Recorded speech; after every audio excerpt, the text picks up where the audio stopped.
Saya menerima segala jenis kritikan. Dalam kritikan tu adalah benda yang kita tak pernah tahu pun wujud. Yang saya tak suka adalah kritikan yang tak berasas.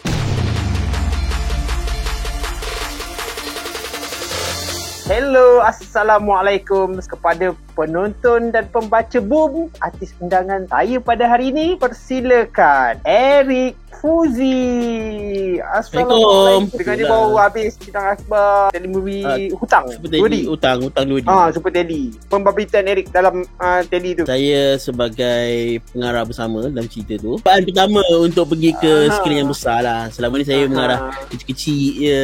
Bila dah terhasilnya Hutang 2D, puas hati ke hidup? Saya sentiasa tak puas hati yang kerja sendiri. Saya ada masalah yang saya sentiasa anggap produk saya tak best. Saya sentiasa cuak untuk menunggu bila produk ditayangkan. Selama ni bila saya keluar muzik video Flow 88, apa yang saya buat sentiasa mendapat pujian dengan respon yang positif dan apa semua. So walaupun dapat tu saya sentiasa nervous. Tapi untuk Hutang 2D ni baru keluar trailer dah macam-macam perception dapat. Itu membuatkan saya lagi cuak.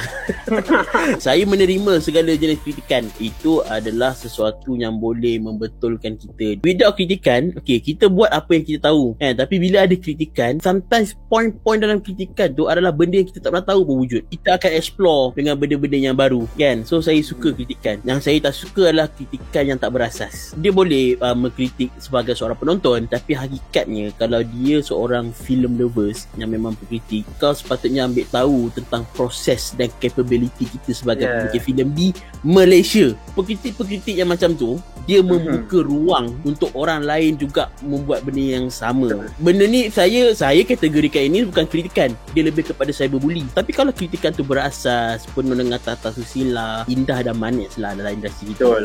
Kenapa Eric pilih untuk setuju membawakan watak di sebalik suara Zan Orangutan? Saya suka dengan apa jua cabang kesenian. Saya cuba macam-macam. Saya menari pun pernah. Saya menari, teater dan sebagainya kan. Cuma yang saya tak boleh adalah menyanyi. Sebelum Zan Orangutan, dulu pun saya pernah menyumbangkan suara saya menggunakan modal suara untuk animasi Budak Lapuk 2006 something lah. Saya bawa bagi suara watak Sudin. Tapi waktu tu dirakamkan waktu saya darjah 4 dan filem itu ditayangkan waktu saya tingkatan 2. Jadi waktu saya tingkatan 2 pun bila saya dengar balik suara saya darjah 4 tu, saya tak puas hati kan. Monotonous kan, tak ada intonation dia cakap. Dan saya tunggu-tunggu tak ada ke job VO ke job drama radio ke, sebab saya ingin tiba dapat tawaran untuk Zan Orangutan ni watak utama kan. Inilah peluang saya untuk menebus balik waktu saya di Budak Lapuk dulu. Walaupun saya dah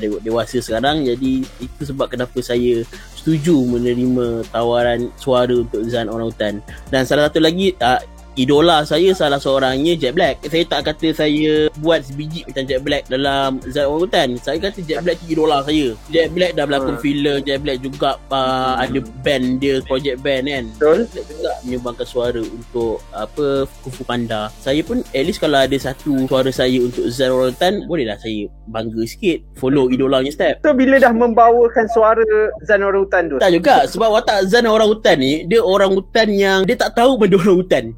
Ada satu spesies yang dibawa kepada tahun in futuristik yang dia tak tahu pun sebenarnya ada orang hutan lain yang sama makhluk macam dia. Dan dia pun ada pakai alat yang boleh membuatkan dia bersuara seperti manusia dan dengar apa cakap, sebab yang jaga dia tu adalah profesor. Zan orangutan ni adalah manusia yang akhirnya tampak pergi ke hutan untuk kenal balik asal-usul dia. Apa yang Eric harapkan selepas keluarnya Zan Orangutan ni? Tentulah saya mengharapkan kalau dia keluar sekarang, dia boleh menjadi ubat kepada kita yang tengah sakit. Tapi kalau dia keluar hadapan dan ketika itu industri kita, negara kita mula beralih ke fasa yang lebih baik dan dia menjadi pemangkin semangat untuk kita hidup. So ada hiburan dan Zan Orangutan ni mungkin boleh jadi cerita pembuka kepada kita di alaf baru.